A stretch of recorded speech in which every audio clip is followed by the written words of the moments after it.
Hey, I'm Ross, and this is my story.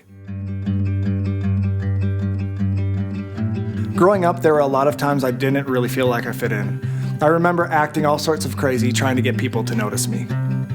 I've always known the feeling of wanting to be close to people who didn't really want to be close to me. When I was around 8, I had some friends I really wanted to impress.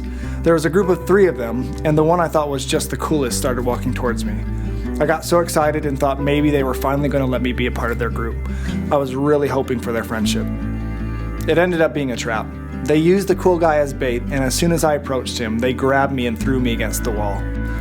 I remember being totally confused. If I had known what was going to happen, maybe I could have done something about it.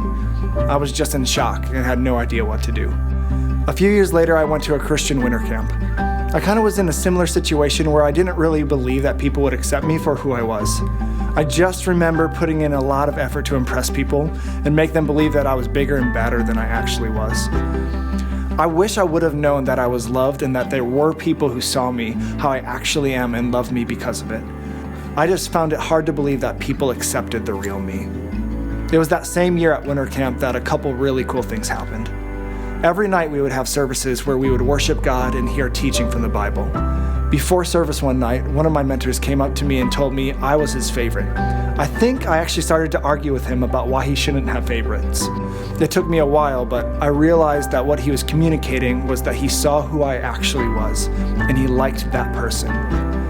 The other cool thing that happened hit me a little differently and was a little more personal. Right after service, my youth leader invited us to pray together. I've been prayed for a lot of times, but this one was different. In his prayer, he said 2 words that went deeper than anything else people said to me that week. He said, "You are highly favored." I don't really remember the rest of the prayer. I just fell to the ground and cried. Those words might not mean a lot to you, but to me it meant that God saw me and was pleased with who I was. I guess that's what I would want you to know. There are people who see you and love you. But bigger than that, the God who created you sees you, loves you, and is choosing you for his purposes. Life might be tough. There may not be a lot of people who really get you, but there is hope. It's still taking me a while to really believe that I don't have to impress people to be loved.